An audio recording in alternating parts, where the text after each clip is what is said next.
Now, moving on to the question number 4, it is a pretty simple question. It just asks, what do you think would happen if you go past the nominal power? So please feel free to answer these, obviously using critical thinking. Think of all the things that we have learned so far, so answer these with your own predictions. Now, moving on to part number 5, it just says to build a circuit that is shown below. So you can see it right here in this image. This is the circuit that you are going to be building for this setup. So something that we have to mention before starting is that instead of using the batteries that are shown here, like this one, we're going to be using a power supply, just like this one, right here. So I'm going to place this battery right here. You can see that this tip is the positive, and here the flat side is the negative. You always have to remember that. So that is the positive in the diagram, and that is the negative. All right? So first thing we have to do, the first thing that we have to do to start connecting this circuit is to grab one of these positive red banana cables, connect it to the positive side, and then connect it to one tip of the resistor, like this. Now, following that diagram that we have here, we also have to follow that same connection to the ammeter, which is this one. This is a multimeter, and here is for the negative. Here you can connect it to use it as a voltmeter, and here you can connect it to use it as an ammeter. Now, this is for very low currents, but this is just a hint for the answer that you're supposed to have, because we're going to be dealing with a current that is close to 1 amp.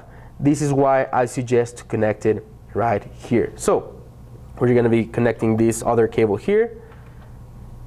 We connect this to the other tip of the resistor, and here we connect the negative one to this part of your multimeter. And to close the circuit, we just finish connecting this black one to the power supply, like this. Now, you will also see that here you have something like a voltmeter that is connected directly to the resistor. So this is going to be our voltmeter. But before we start, remember how we had the ammeter at 10 amps? Okay, so we're going to turn it on. Okay, so did you hear that sound? That's a normal sound that it's always going to make, so just make sure to go all the way to the setting that you're selecting. So right now it is not registering any current because the power supply is not on. So we're going to be also connecting this voltmeter to the resistor. So just go ahead and do that. We connect one cable to one tip of the resistor and the other one to the other tip of that resistor. Now we're also going to be turning this voltmeter on here in this setting, and like you see, this is also reading 0. So this is basically how you're supposed to build your circuit. You have your power supply, the positive connected directly to the resistor, and then from the resistor to your ammeter, and from the ammeter you close the circuit directly to the power supply. And just as an additional, to make sure that you're reading all the voltage that you have, you connect a voltmeter directly to the resistor. Okay, so now that we have built our circuit, remember going from the power supply, positive connected to the resistor, and then continuing to our ammeter. Here is where we're going to be looking at the current, okay? So it doesn't matter if it has a display in here, we're gonna be looking at what the ammeter says. So then we continue with the negative and close the circuit to the power supply. Also remember that for this laboratory, what we're gonna be recording is the current and the voltage. This is why we have a voltmeter connected also to the resistor. So now let's go to the place where we're actually going to be taking all our data. So let's move on to our computer, and here we have a computer and we're going to be using the program Excel. So we open Excel, and here you see how we have the main home page for Excel.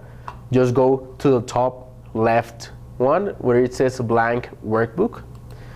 So click it, and it's gonna bring you to a blank workbook.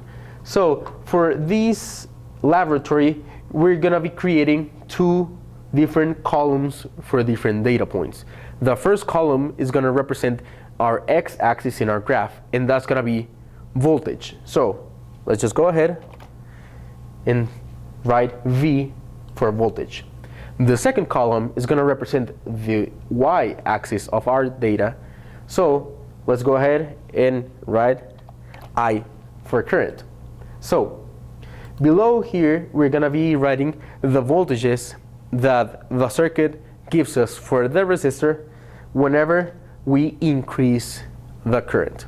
Remember, you should have the value for the nominal value of the resistor and the nominal value for the tolerance of the resistor. So let's just go ahead here. The ammeter is on, the voltmeter is on. So now let's turn the power supply on. Now, before we start increasing the current, let's note something important.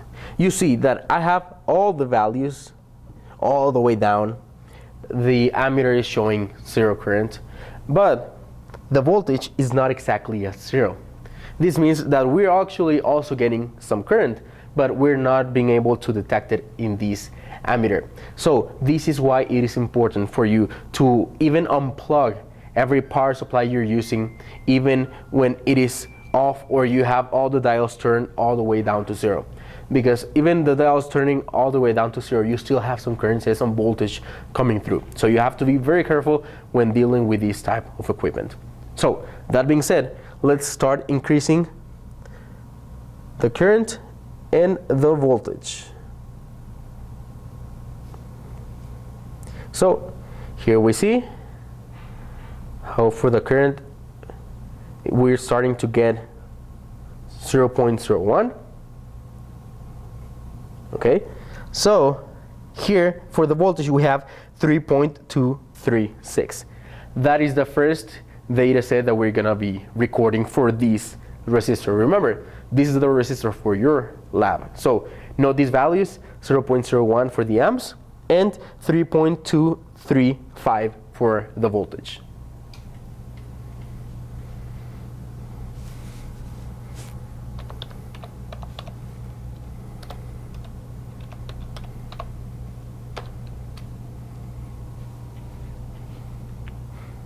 All right, so let's continue. Let's increase a little bit more the current. Oh, here we see how we're now going from 0.01 to 0.02. So now the next data set is 0.02 amps and what does it say there? 6.33 volts. That is the second data set that you have to record for your graph. So let's continue increasing the voltage. So now we see how we're reaching 0.03. Let's keep it exactly at there. Okay, so the next data set is 0.03 amps and 8.68 volts. Now let's continue increasing the voltage. Okay, so now 0.04 amps and 10.94 volts. That is the next data set.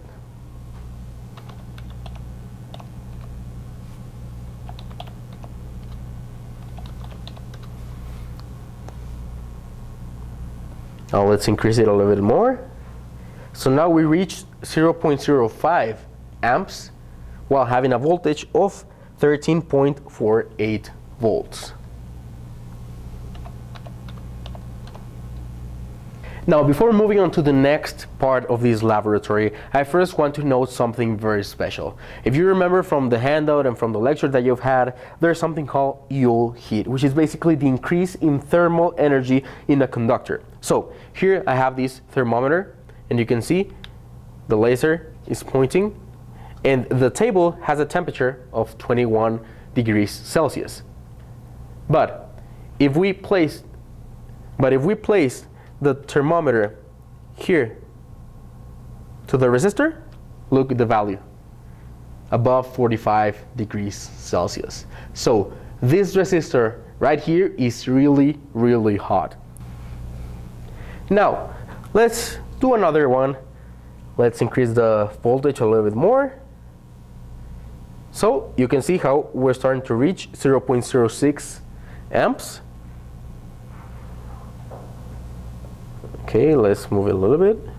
Okay, there we have it, 0.06 amps, while having 15.73 volts.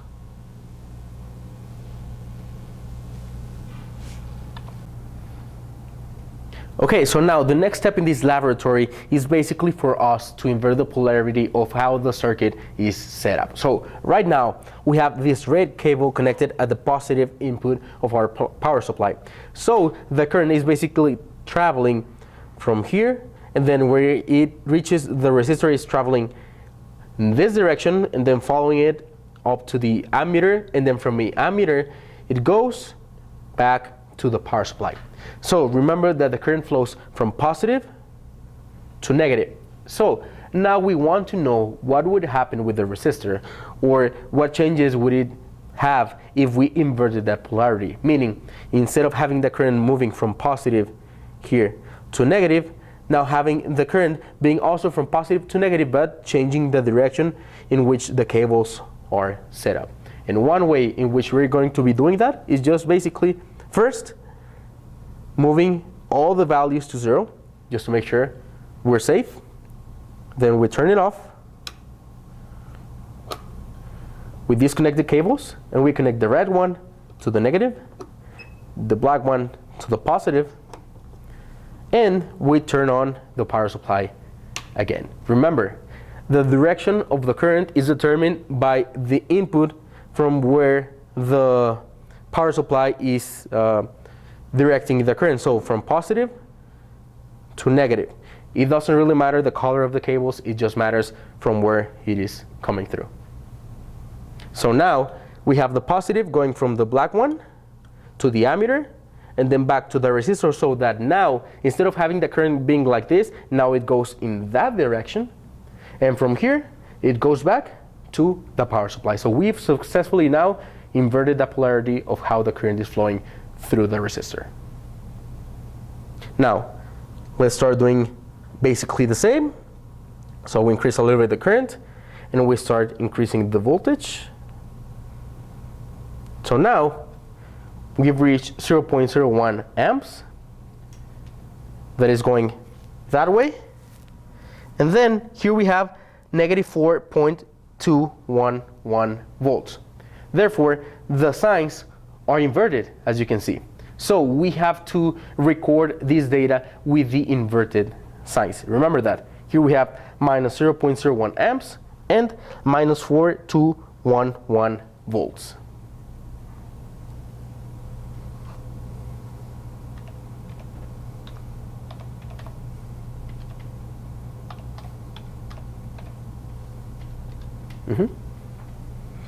Okay, so now let's continue. Let's increase the power.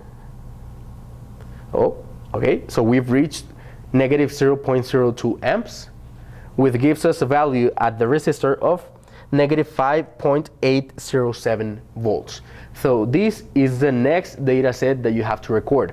Negative 0.02 amps and negative 5.808 volts.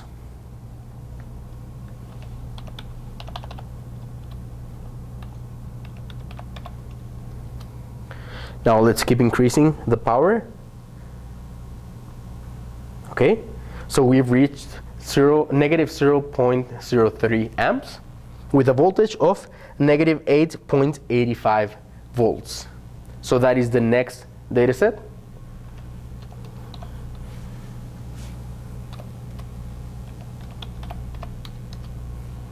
Now let's keep increasing.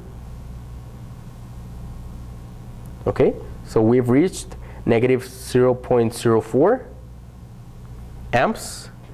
Let's move it until we have a stable value. There we go, negative 0.04 amps with negative 10.78 volts. That is your next data set.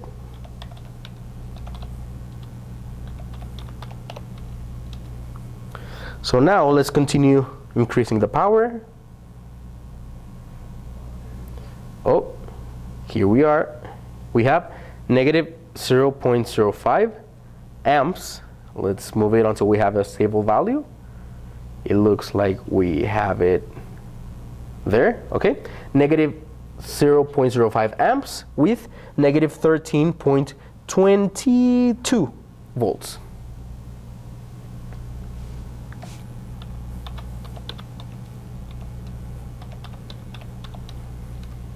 So let's just take a last one. We keep increasing the power a little bit. Just be careful. Oh, there we go. So now the amps are negative 0.06 amps with a voltage of negative 16.06 volts located at that resistor. That is your next data set.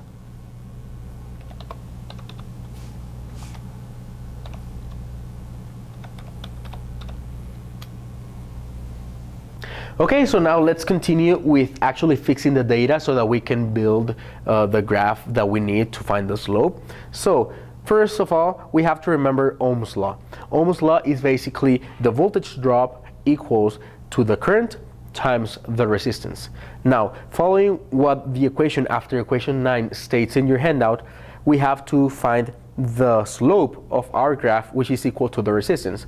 So in order to do this, we have to consider the voltage V as our y-axis and the current I as our x-axis. Therefore, let me just move all the values that I have here onto this side. So here, this is going to be the x-axis, and this is going to be the y-axis. Now, to continue with what table 1 states, we have to first find the solutions to different data points. So what we're going to be doing next is actually getting the value x squared. So for this, we're going to be taking the value of I squared, and then you're going to be writing all the values that you get on this column as for how table 1 states it. Now, for the last column in table 1, it says that you have to find the product of x times y. So for this column, you're basically going to be multiplying whatever value you have for the current times whatever value you have for the voltage. And you're going to be writing down those results on this column. Okay, so continuing with this graph, first I have to mention that I added another data point over here, which is negative 0.07 amps and negative 19.09 volts. Okay, so feel free to also add this data point to your work. So now let's see how we can solve for current squared here in Excel.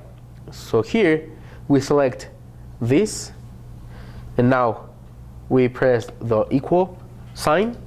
So we have the equal sign, open parenthesis, select 1i, close parenthesis, and then just do the sign for the squared value. So we press enter, and now we have the squared value of the first value for the current.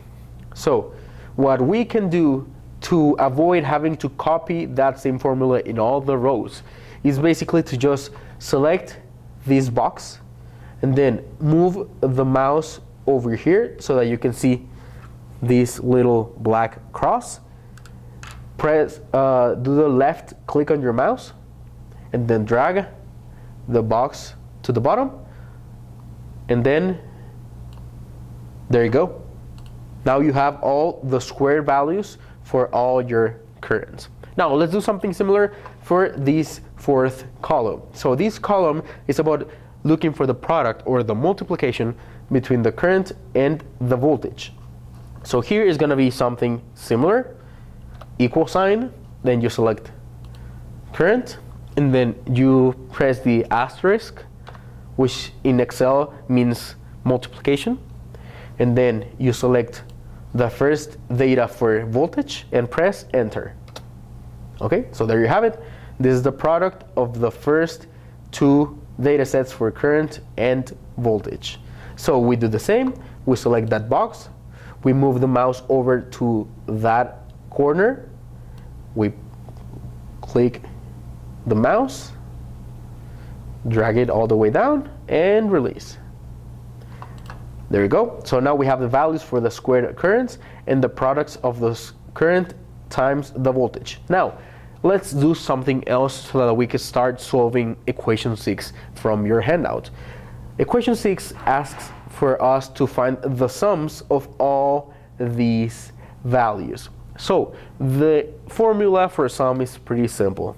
It is the same, equal, and then you write sum, and then open parentheses, select your first data point, and then you have to press double dot like this and go all the way down to your last data point. See there how it selects from the first data point 2 dots to the last data point? That's what you have to make sure you cover. Then close parentheses and press enter.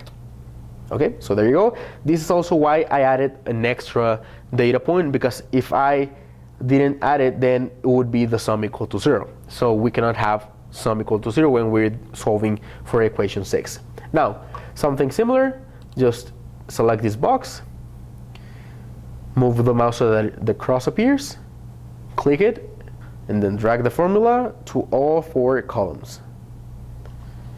Okay, so now you have it. You have the sums for all the currents, all the voltages, all the currents squared, and all the products of the current times the voltage.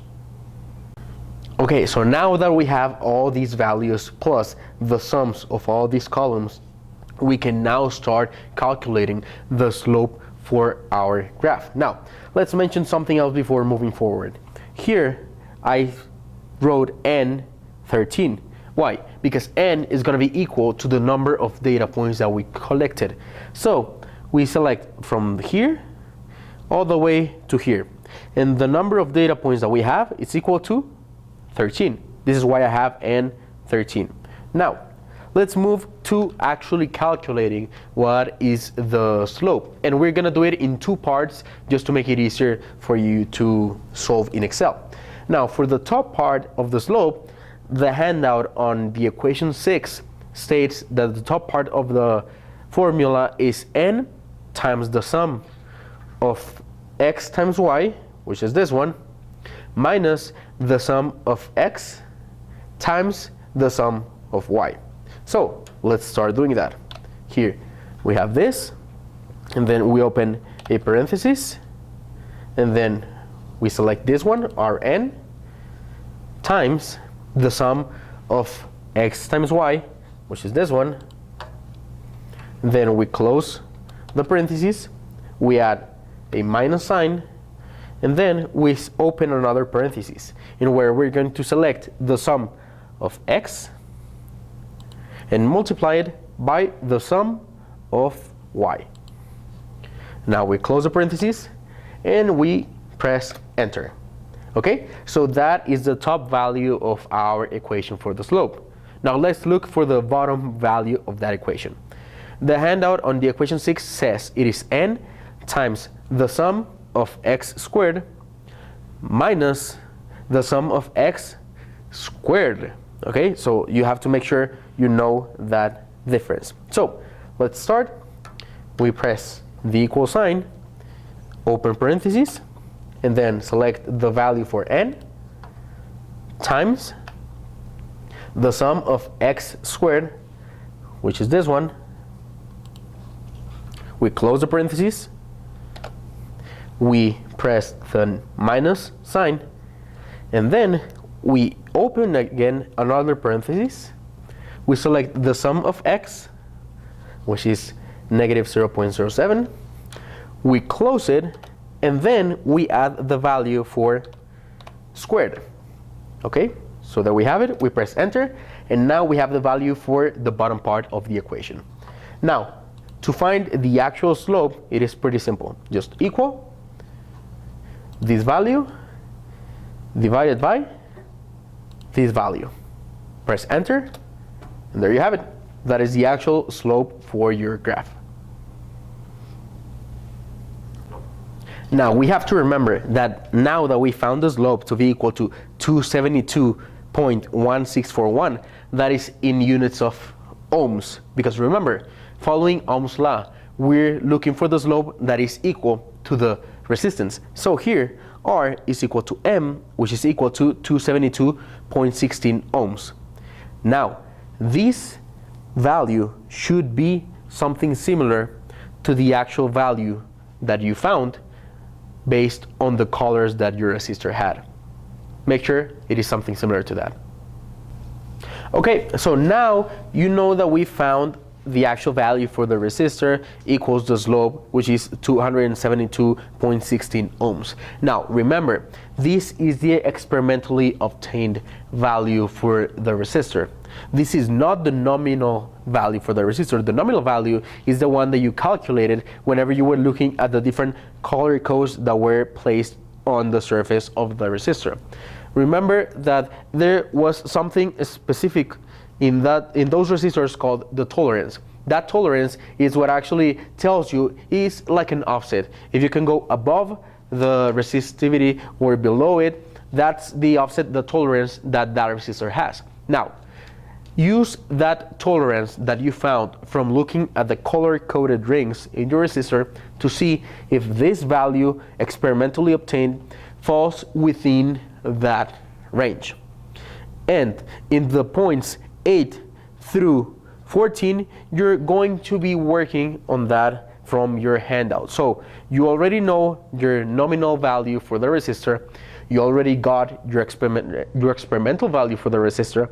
Now you're going to be using those values to solve those questions. So with that, you can also solve question 15 from the point 5 in the handout, which is what is the value that you got experimentally by doing the minimum square method analysis. So now let's move on to point number 6, which is basically build your graph A versus V, which is current versus voltage. So remember, we have current, which is X, voltage, which is Y. So in Excel, using our mouse, we're going to select just the data points, including the first labels, which are I and V, and go all the way down until the data points end. Remember, this last row is for the sums, not an actual data point. So we select all of that. So I release the click from the mouse. It is selected. Now I go over here in Insert. I click it. And then I search for an icon that looks just like this. An icon that says charts. So I click it. Then I can see how we have different types of charts. For this specific laboratory, we're going to be using the first one, the one that is only dots with no lines connecting them. So I select this one, and you can see here how we have the actual plot. So I'm going to make it a little bit larger. Okay, so here we can see it. We have the voltage in the y-axis and the current in the x-axis. And this slope is supposed to be this one right here. You can see how all your data points fall within one line. Well, that is because we are measuring the slope for that resistor. Now, if we want to find what is that slope without doing all of those calculations, we can go here to our chart. There are 3 small icons. We're going to select the top one, the green cross. We click it. And here we have some chart elements. We have axis titles, chart title, data labels, error bars, grid lines, legend, and trend line. So we're going to select the last one, trend line. Okay, so now you can see how we have a straight line, which simulates the slope that we calculated. So now we click on that arrow and select the more options. And here you can see how we have the format trend line for that slope. If we go all the way to the bottom, we will have two different functions. So we select this one, which says display equation on chart, and here we have the equation for that line. And if you remember the formula for an equation, it is basically y equals m times x plus b, which is the intersect point between y and x. And here, this is the slope, and the slope in this formula says 272.16, which is similar, or actually the same, to the slope that we found experimentally. So this way is that we can find the slope of the trend line without actually having to go through all of this. And if we click the last option that says display r squared value on chart, we will have this r squared equal 0.9972. This r squared is basically the variance, which means how far are your data points from the actual trend line. And because it says that it is 0.99, which means that we have a 99% accuracy, that means that our data points are pretty much following a straight line.